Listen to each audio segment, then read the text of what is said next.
Hello ladies and gentlemen, and welcome back to my team career mode in F1 2020 for the third round of the championship, the Vietnam Grand Prix, and a Grand Prix that is going to prove difficult for me, at least. Not very familiar with this track, obviously it's new for this year, and quite a challenging circuit, especially in the third sector.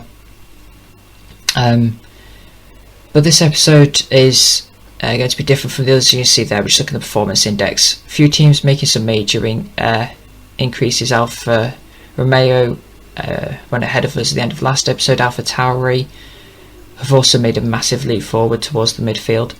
But this episode we're going to be just cutting out all of the practice programs. You see here we're just looking at the timing sheets for practice 1 and eventually practice 2. They are going on. I am doing them. I'm not going to show them because it's pretty monotonous and boring. It's the same thing over and over again. I might stop showing these stupid interviews with Claire actually.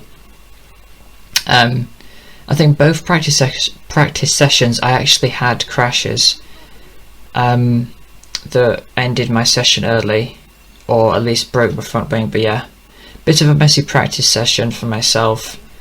New track and all, and car that's a bit of a diva, doesn't have a lot of grace or decorum.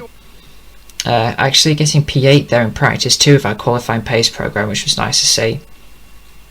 We're now going to move on to qualifying 1. I know we're going to have another interview with Claire, which is lovely.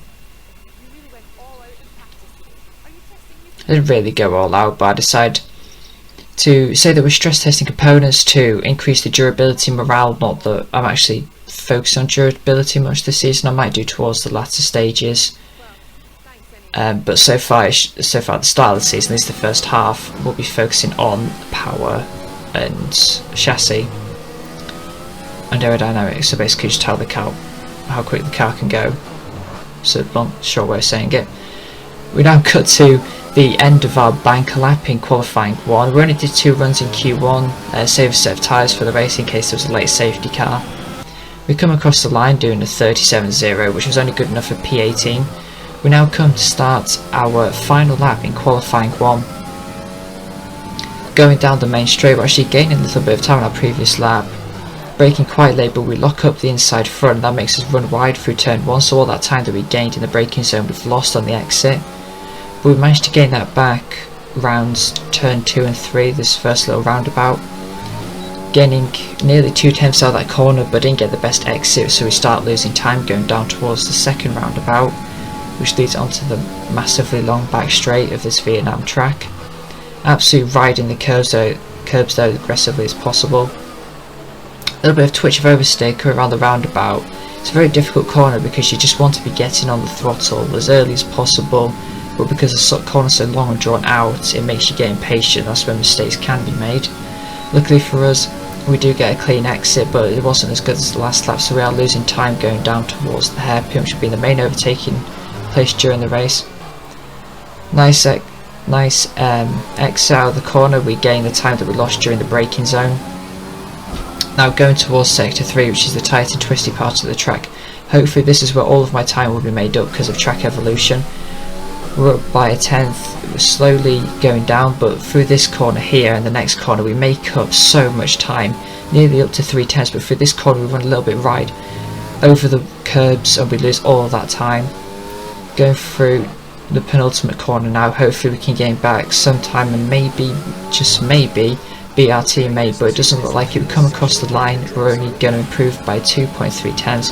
That's only good enough for P20 in this Vietnam Grand Prix.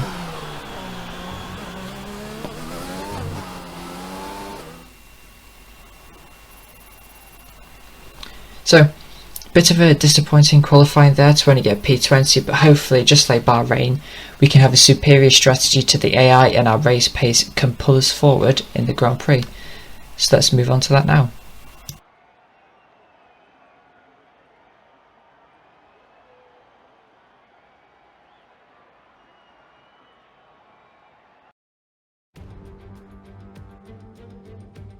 The Formula One circus has arrived in Southeast Asia once more, as we usher in a new era and get ready to go racing here in Vietnam.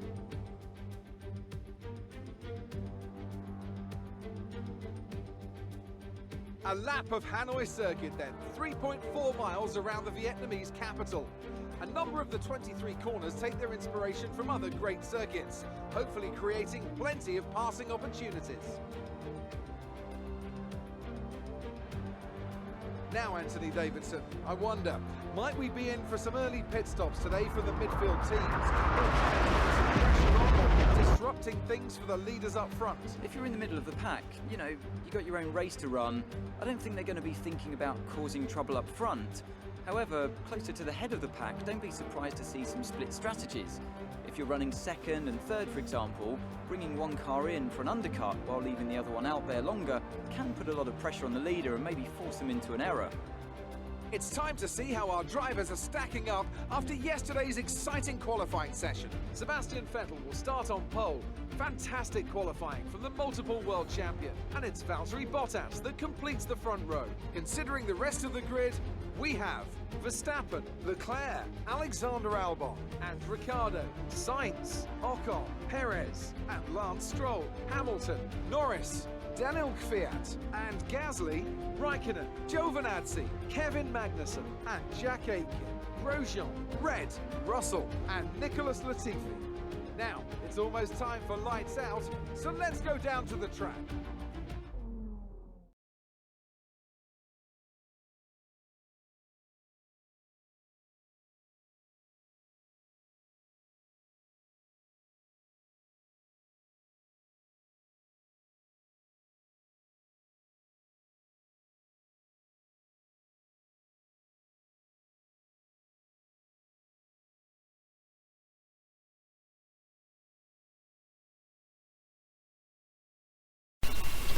So the usual suspects are at the front of the field. Surprise qualifying from Hamilton. He got P11. Could only assume he either tried to do a run on the medium compound tyres and didn't get through, or he got held up in a lot of traffic. It is a very bad circuit for dirty air and getting caught up behind people, but hopefully during the race we can make use of that and also not get caught up with a one stop, because this pit lane is ridiculously long. It's about 25 to 27 seconds depending on your stop. But anyway, we've got 5 red lights and away we go for the Vietnam Grand Prix. Starting on the medium tyres, we actually have a fantastic start compared to Jack Aitken ahead of us on the same compound tyre, but we lose it in 4th gear, getting massive wheel spin, nearly colliding with our teammate. We lose both the positions to the Williams, who try and get them back going into the first corner, but the gap disappears, so we back out of it, go around the outside and we get ahead of Latifi. Now we've got the inside on Jack and we managed to claw ourselves back up to P20. So we managed to regain our dignity from losing those 2 positions at the start of the lap, but Jack's going to come back at us on this straight using overtake. He goes to the inside, absolutely shoots past us, so we decide to switch to his inside going into the braking zone. But Nicholas Latifi also comes diving down the inside, but he gets pinched on the inside. Jack gets pinched on the inside of the next corner and we stop through the middle gap, but Jack's still there, so we leave him the room. We try and get a nice exit, but we're going to be pinched against the wall on this side, so Jack actually gets the better exit. But we've set our car up for better straight line speed. Either he isn't using overtake or we've got one less front wing, but we managed to blitz past him. And yeah, take a quick breather there, because that was a pretty intense start to this Vietnam Grand Prix. Closing up to the back of Russell now, he brakes really well. He didn't brake late, but we had to slam on the brakes to unlock up the front to save ourselves from hitting the back of Russell, because the pack was so bunched up going through that corner. As you can see, the Mercedes up in front of Valtteri Bottas has already checked out. He's miles ahead of where we are, just because of the nature of this track. We now cut onto the second lap and we're gaining on Russell. Russell gets a nice exit out of this corner, but we're going to throw it up into Rich and overtake, and we're going to use our superior drag and set up to our advantage as we're closing, getting ever closer, and Russell goes to the outside and we just breeze past him there. Even without DRS, the Williams is a pretty easy car to overtake. And now our next car to tick off the hit list is Romain Grosjean in the Haas. Now this is going to be a difficult car to overtake, because that Ferrari unit in the back of his car is very powerful. We come to lap 5, we're still stuck behind Romain Grosjean, but unfortunately there's a McLaren at the back, and that is Lando Norris. Yellow flags are out. He had to stop early for damage, I believe. That put him right to the back of the field, and now he has some sort of mechanical gremlin and he's out of this session. Rotten luck there for the McLaren driver. Now moving on to lap 7, and we're really close behind Grosjean, but the issue is Grosjean, Slipstream and Magnussen and Giovinazzi, who are both in Ferrari powered cars, so this is going to be really difficult to overtake them. There's about 5 or 6 cars in this DRS train here. We put it up into rich and overtake though, just in case Roman isn't using those and he's trying to save them. We have DRS but nothing comes of it. And going into the braking zone, another bottleneck happens and we have to dart to the left, and we shoot to the inside of Grosjean, look at both of the front tyres, and we managed to muscle our way through the inside. An absolutely daredevil move right there. That was insane. But it worked, and we did it cleanly, unlike in Australia where we actually clattered into the side of Grosjean. So that was nice. We're now cut on to the next lap, and Carlos Sainz and Kevin Magnussen are going at it, hammer and tong. We're going to do, well, we don't think we're going to overtake them. They're too far ahead, the battery, although we are gaining on them. Carlos Sainz struggling to overtake the Haas car. So we go into the braking zone. Sainz doesn't actually go for the dive, he goes to the right. That leaves a door open for us to absolutely yeet ourselves in. Up ahead of the McLaren, we squeeze Sainz to the right hand side. Magnussen tries to go our inside and unfortunately gets pinched, and he can't make the most of it, but that was another daredevil move at the inside. Look at that, we slotted it perfectly between those two cars. A little bit of wheel bang between myself and Carlos Sainz on the exit, but no damage done to the front of his car. And Magnussen have poked his nose in there to have a little bit of a look himself. Now moving on to lap 9.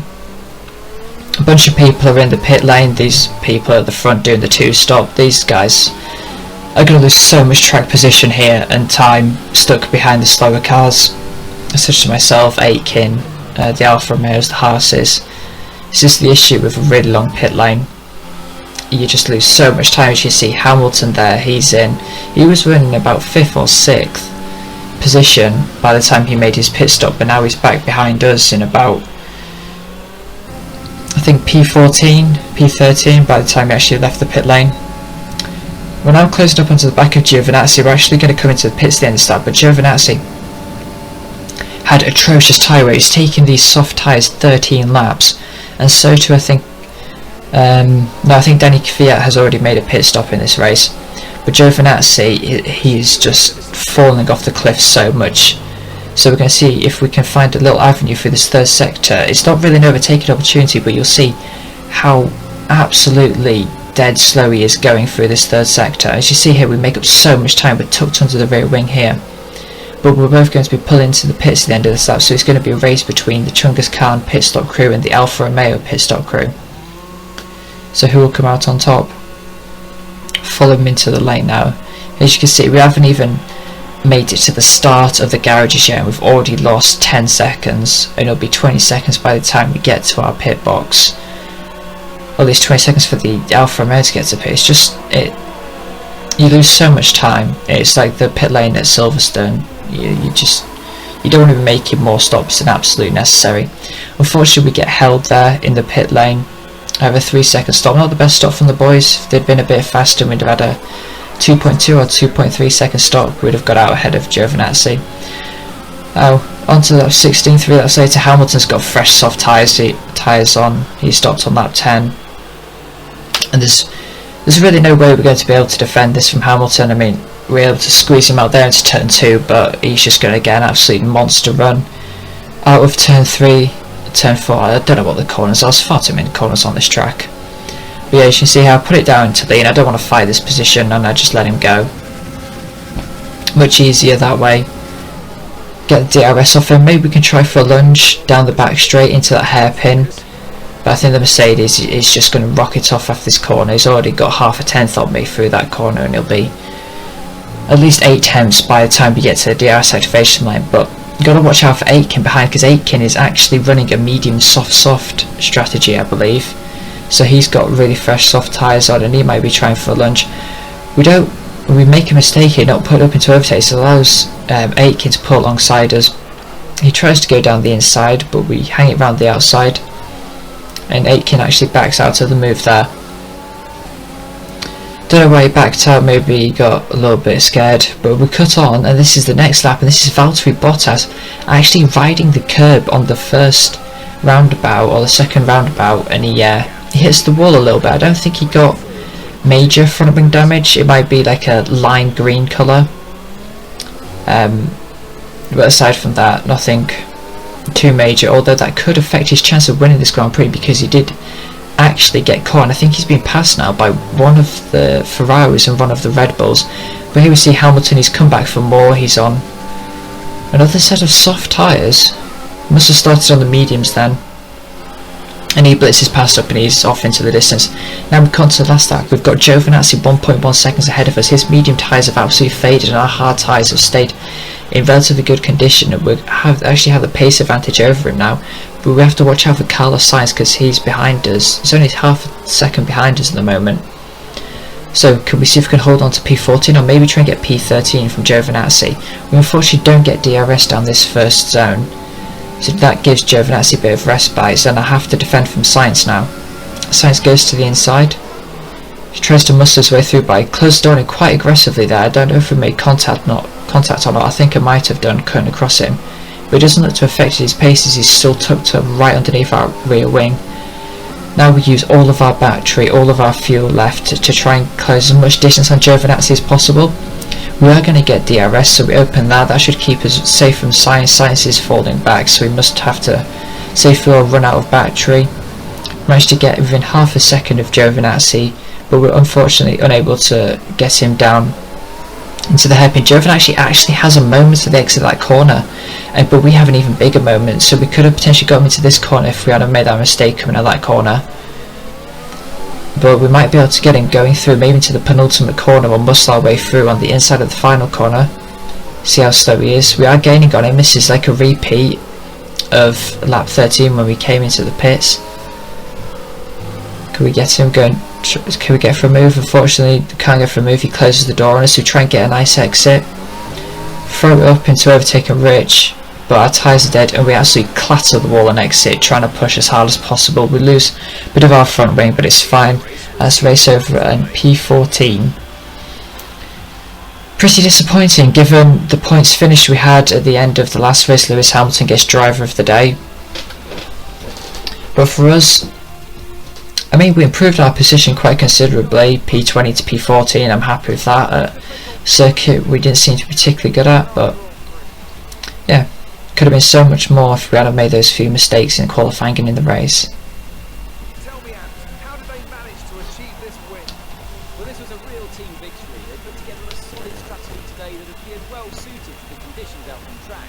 The driver did everything that was expected of them in the moment to really execute the team's plan to perfection. A shining example of how F1 really is a team sport.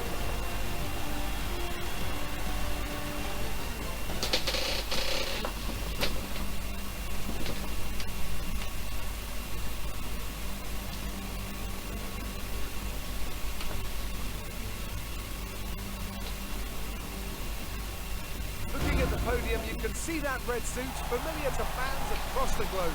A world-class win for a world-class team. Ferrari do it again.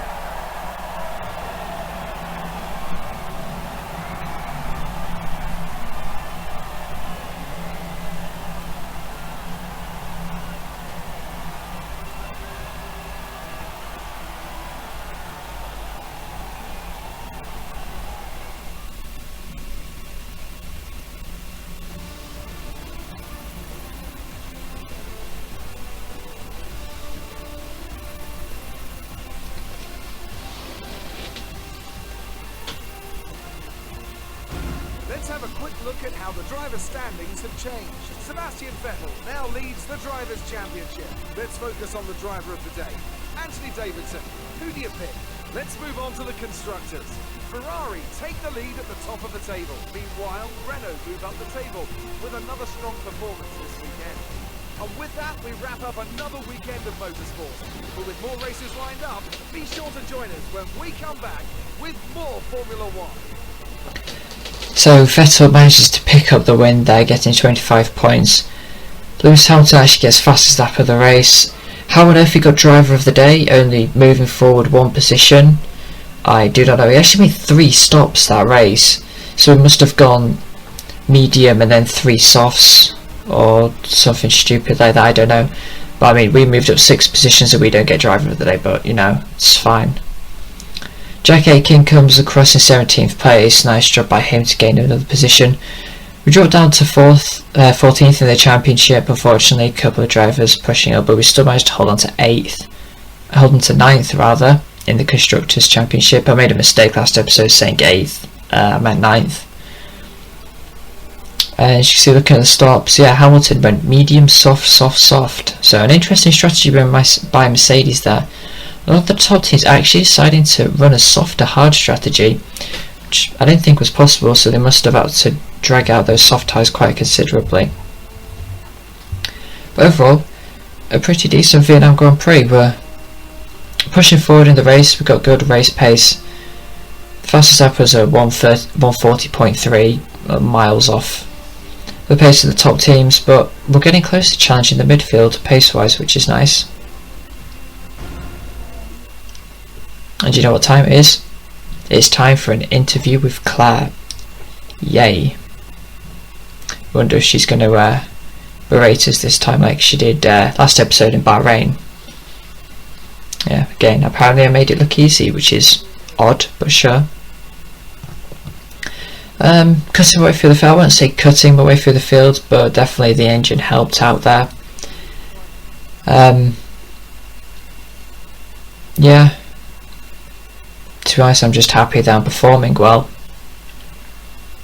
She actually doesn't have any sarky comments to make it as though we're just racing through fixing some developments. We're putting on some new liveries and putting on some new sponsor liveries, and we're assigning some new activities for 8 days. We managed to fill it all up. We actually have an invitational event around Zandvoort in the 2010 Red Bull, I believe. We managed to pass that with relative ease, which was nice.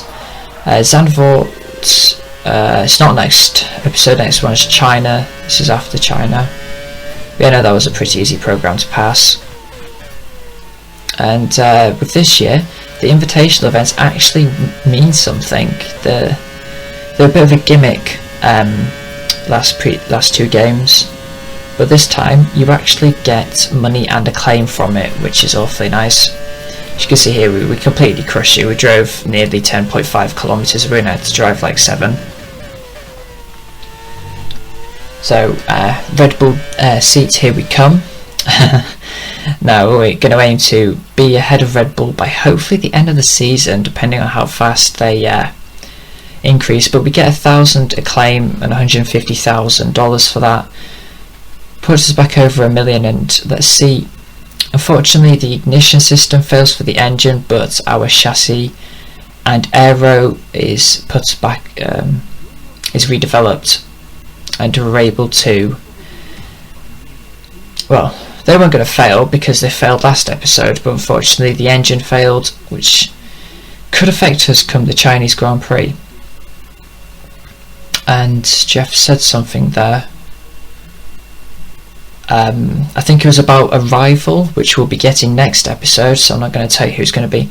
Let me know in the comments who you think our rival's going to be. Rivalries this year, you don't get to pick anyone, you get a choice of 4. They're either low or medium difficulty, and I believe it's the teams that are just ahead of you or around you in the power index or the driver's standings. But anyway, if you did like this Vietnam Grand Prix, despite it being a pretty dull episode, please do leave a like, and remember to subscribe to the channel for plenty more F1 2020 content. See if we can take Chungus Khan Racing to a podium position, hopefully by the end of the season, and maybe be challenging for regular podiums in season 2. But yes, please do like, share and subscribe, and I will see you all later. Goodbye.